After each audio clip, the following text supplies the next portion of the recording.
नमस्कार दोस्तों, crime cities में आप सबका स्वागत है। मैं हूं अभिषेक सिंह। आज की कहानी गुजरात से है, गुजरात के सूरत शहर से। और कहानी कोई चंद दिनों या महीनों पुरानी नहीं बल्कि सालों पुरानी है, लगभग 24 साल पुरानी। गुजरात में एक पुलिस स्टेशन है उधना, और इसी उधना पुलिस स्टेशन के दायरे में एक जगह है जिसका नाम है शांति नगर। तो शांति नगर की ये बात है और उधना पुलिस स्टेशन की, और तारीख है 23 दिसंबर 2001। इस तारीख को यहाँ शांति नगर इलाके में एक बरसाती नाले के पास एक नौजवान की लाश बरामद होती है। जब पुलिस को इस लाश के बारे में खबर मिलती है तो पुलिस मौका वारदात पर पहुंचती है, फिर लाश को बरामद करती है और बरामद करने के बाद तफ्तीश शुरू करती है। जल्द ही पुलिस मरने वाले लड़के की पहचान पता करने में कामयाब हो जाती है और ये पता चलता है कि उसका नाम विजय सांची दास है। विजय सांची दास वहीं कपड़ा उद्योग से ही जुड़ा हुआ था, वहीं काम करता था, वहीं रहता भी था, और अब उसकी हत्या हो गई थी।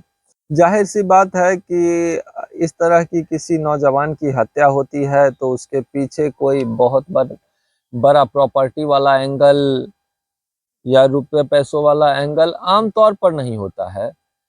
तो ऐसे केसेस के पीछे आमतौर पर जो आपस की लड़ाई होती है, प्यार मोहब्बत का चक्कर होता है, इस तरह का जो होता है, खासकर ज्यादातर मामलों में ऐसा होता है। तो पुलिस की जांच भी उसी दिशा में आगे बढ़ती है और विजय के साथ साथ विजय के दोस्तों के बारे में भी पुलिस पता करने लगती है। इसी क्रम में पुलिस को विजय की पहचान तो पता चलती ही है, विजय के कुछ दोस्तों के बारे में भी पता चलता है, और ये पता चलता है कि विजय की हत्या के पीछे एक महिला से अफेयर की बात या प्रेम प्रसंग की बात आती है, या वो जिम्मेदार है, ऐसा पता चलता है। असल में विजय जो है उसी शांति नगर इलाके में एक महिला के घर आता जाता था, और उसके साथ विजय के अच्छे संबंध थे या मधुर संबंध बोल सकते हैं। उसी महिला के घर एक और लड़का भी आता जाता था जिसका नाम था राकेश। उसके भी उस महिला से मधुर संबंध थे। अब एक महिला से दो लड़कों के मधुर संबंध हैं तो जाहिर सी बात है यहाँ संबंध में गड़बड़ तो होगी ही। तो राकेश जो है वो इस बात से विजय से नाखुश रहता था, और वो कई बार विजय को ये चेतावनी दे चुका था कि वो उस महिला के घर न जाया करे। लेकिन विजय पर भी प्यार का भूत सवार था, मिलने मिलाने का भूत सवार था। विजय जो है उसके घर जाता रहता था और उसने कभी राकेश की चेतावनियों को कभी सीरियसली नहीं लिया, और इसका जो नतीजा जो है वो उसकी मौत की शक्ल में सामने आया। और विजय सांचीदास की हत्या करने के बाद 23 दिसंबर 2001 को उसकी लाश वहां एक बरसाती नाले के पास फेंक दी गई। हत्या के पीछे राकेश का नाम तो आया ही, राकेश के साथ उसके दो और दोस्तों का नाम आया। और ये पता चला कि जिस दिन ये घटना हुई उस दिन इन दोस्तों ने एक शराब पार्टी रखी थी जिसमें उन्होंने राकेश को बुलाया था, और बुलाने के बाद जो है जब वो नशे में धुत हो गया तो फिर उसकी गला घोंट कर इन्होंने हत्या कर दी और लाश बरसाती नाले के पास फेंक कर फरार हो गए। पुलिस इस मामले की जांच करती रही जैसा कि मैंने आपको बताया, और इस मामले के बाकी दो एक्यूज तो पकड़ लिए गए, लेकिन राकेश वो कभी पकड़ा नहीं गया। और इस तरह के मामलों में आमतौर पर जैसा होता है, आपने पहले भी सुना होगा, पुलिस सबसे पहले जो भी एक्यूज होता है उसके नेटिव प्लेस में या फिर उसके पैतृक गांव में या फिर उसके घर पर पहुंचकर छापेमारी करती है, तलाशी लेती है, तलाशी अभियान चलाती है कि अगर वो बंदा जिसने कत्ल किया हो या किसी अपराध में शामिल हो, वो अगर वो अपने गांव लौट कर आया तो उसे वहां से पकड़ा जा सके, दबोचा जा सके। लेकिन इस मामले में भी सूरत पुलिस, उधना पुलिस के हाथ में निराशा लगी। पुलिस कई बार राकेश को पकड़ने के लिए अलग अलग जगहों पर जाती रही, लेकिन कहीं भी राकेश का कोई ओर छोर, कोई अता पता पुलिस को नहीं लगा। अब ये जो राकेश है, इसके बारे में मैं आपको बताऊं, ये बेसिकली ओडिशा का ही रहने वाला था। ओडिशा में गंजाम जिले का रहने वाला था और वहीं के एक गांव में इसका घर है। गांव का नाम है ब्रह्मपुर। तो जब पुलिस को राकेश के गांव के बारे में जानकारी मिल गई तो पुलिस की टीम जो है वो ब्रह्मपुर गई और ब्रह्मपुर में पुलिस ने राकेश का घर भी ढूंढ निकाला, पहचान लिया। लेकिन वहां जाने के बाद भी पुलिस को ये पता चला कि राकेश जो है वहां नहीं है।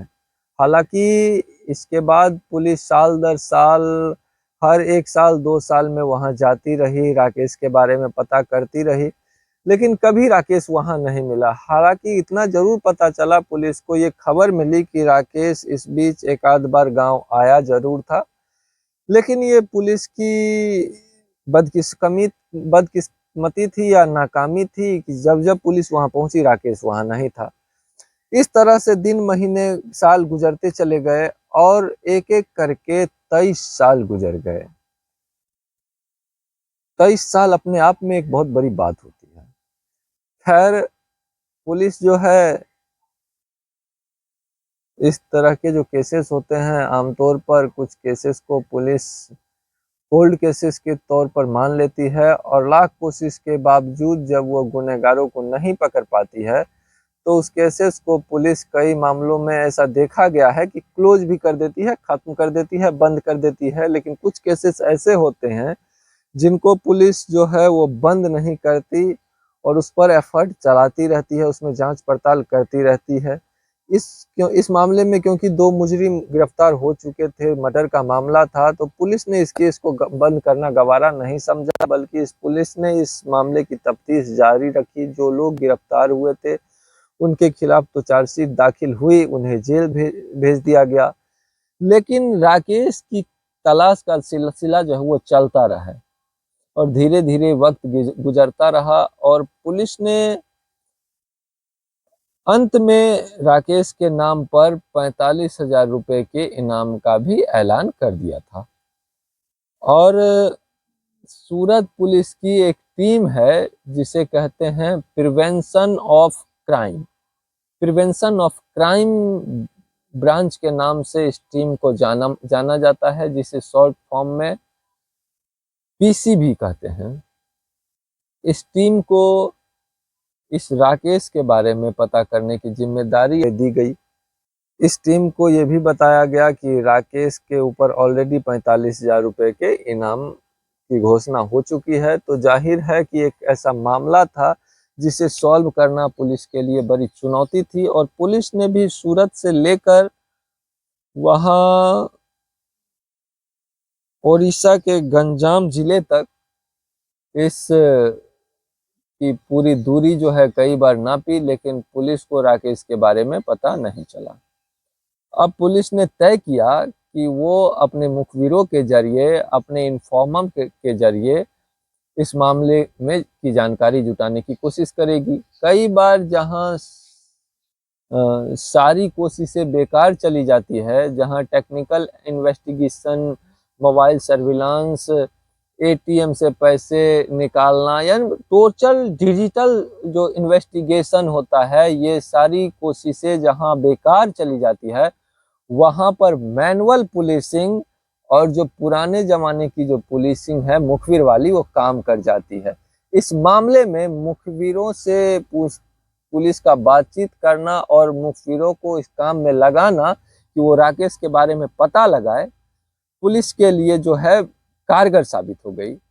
पुलिस ने अपने इन्फॉर्मर्स से इस केस के बारे में चर्चा की और ये बताया कि वो पता करके बताएं कि वो गंजाम जिले का लड़का जो है राकेश, वो इन दिनों कहाँ है। और किस नाम से रह रहा है इतने दिनों से, हम उसे पकड़ नहीं पा रहे हैं।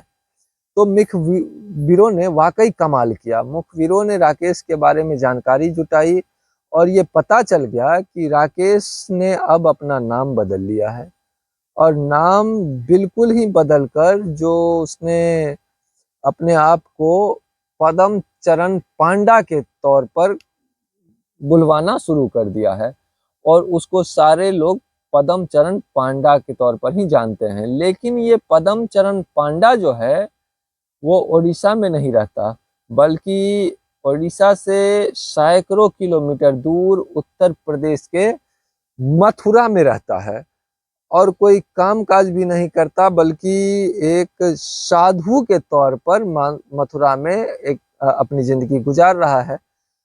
ये एक बड़ी ही रोमांचक और दिलचस्प बात है कि हमारे देश में बहुत सारे ऐसे फर्जी साधु महात्मा हैं जो अंदर से भले साधु ना हो, क्रिमिनल हो, लेकिन वो मथुरा, काशी और हमारे बहुत सारे तीर्थ स्थान पर जाकर वहां गेरुआ वस्त्र पहनकर वहां पर वो फरारी काट रहे हैं साधु बनकर, और हम जैसे भक्त उसकी पूजा अर्चना करते हैं।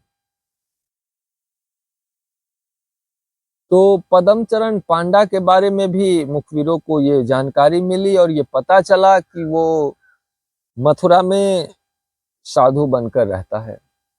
अब मथुरा जैसी जगह पर, जहाँ जो सूरत से भी दूर है और उड़ीसा से भी दूर है, उस जगह पर किसी का साधु बनकर रहना और उसका सिर्फ नाम पता होना, और इतनी लाखों लोगों की आबादी के बीच से उस आदमी को ढूंढ कर निकालना, ये पुलिस के लिए अपने आप में एक बहुत चैलेंजिंग और टफ टास्क था। लेकिन मुखबिर जो है वो दावे से ये बात कह रहा था पीसीबी को, गुजरात की जो वो प्रिवेंशन ऑफ क्राइम ब्रांच की टीम है उसे लगातार बता रहा था, और पूरे दावे के साथ, और वो बोल रहा था कि 100% उसके पास पक्की जानकारी है कि उसने अपना नाम बदलकर पदम चरण पांडा रखा है और वो वही मथुरा में ही है। अब जब इतनी जानकारी पुलिस को मिल गई तो पुलिस ने अपने तरीके से इस मामले को इन्वेस्टिगेट करने का फैसला किया। आपको जानकर हैरानी होगी कि अब कुछ ही पुलिस ऑफिसरों में जो इस मामले को फॉलो कर रहे थे, उन्होंने साधु का भेष धरा, दाढ़ी मूछें अपनी बढ़ा ली, भगवा धारण कर लिया, तिलक लगाने लगे, रुद्राक्ष पहन लिया, और पूरी तरह से ये पुलिस वाले साधु बन गए। साधु बनकर वो कुछ दिन और महीनों तक मथुरा आते जाते रहे।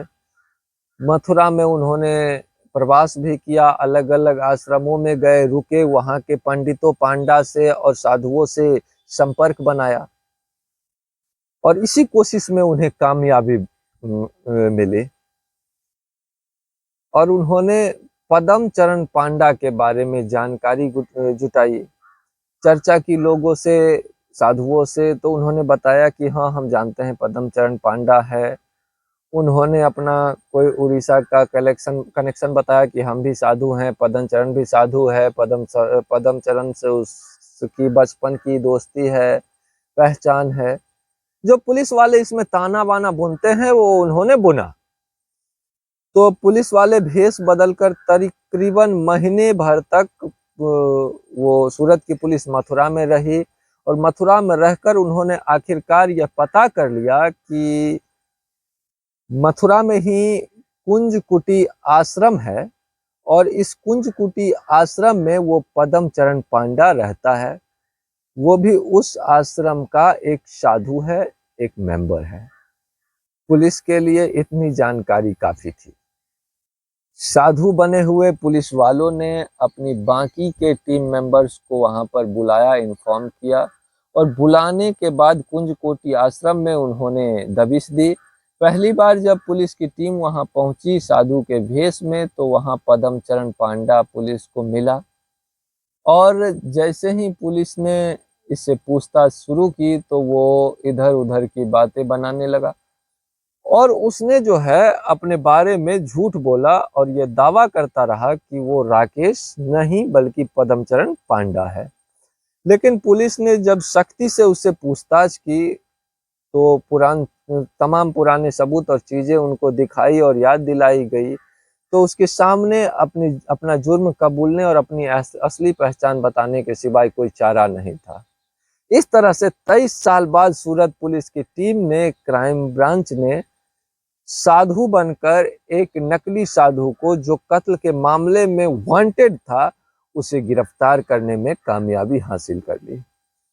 इसके बाद सूरत पुलिस की टीम की बड़ी तारीफ भी हुई। अब सूरत पुलिस ने उसे गिरफ्तार कर लिया है। गिरफ्तार करने के बाद उसे अदालत में पेश किया गया है। जाहिर सी बात है, अब उसका अगला ठिकाना जेल था और उसे जेल भेजा गया। अब बाकी की जिंदगी, क्योंकि मर्डर का मामला है, वो जेल में गुजारेगा। मैं इस बात को सोचकर कई बार बहुत हैरान होता हूँ कि इंसान को अपनी आज़ादी कितनी प्यारी होती है और उस आज़ादी के लिए इंसान अपनी पूरी की पूरी पहचान बदल लेता है। इस मामले में ये जो पद्मचरण पांडा था, ये शुरुआती 1-2 साल तो अपने गांव गया।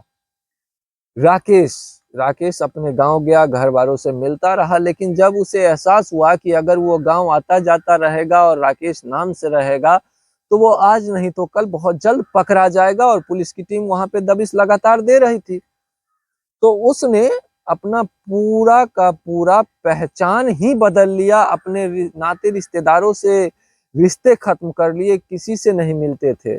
मोबाइल फोन का भी उसने इस्तेमाल करना बंद कर दिया। वो साधु बनकर मथुरा में छिपा था।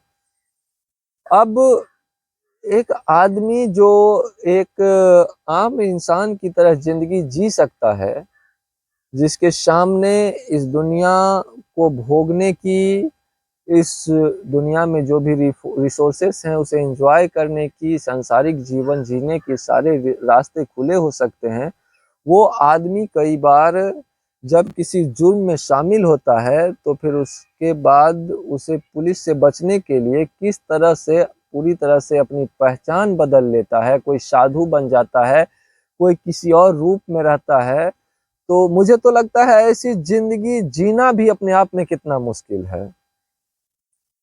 अगर हम लोगों को कहा जाए तो हम लोग अपनी परिवार को, अपने दोस्तों को, अपने रिश्तेदारों को छोड़कर 1 मिनट भी नहीं रह सकते। मैं अपनी वाइफ के इलाज के लिए दिल्ली जाता हूँ, लगभग 2 महीने पे 10 या 12 दिनों के लिए। वो 10 और 12 दिन मेरे लिए ऐसा लगता है कि निकालना मुश्किल हो जाता है। मैं सोचता हूँ कि कब मैं बिहार अपने घर वापस आ जाऊं। खैर, आज की हम अपनी यह कहानी यहीं समाप्त कर रहे हैं। हम उम्मीद करते हैं कि आपको यह हमारी कहानी पसंद आई होगी।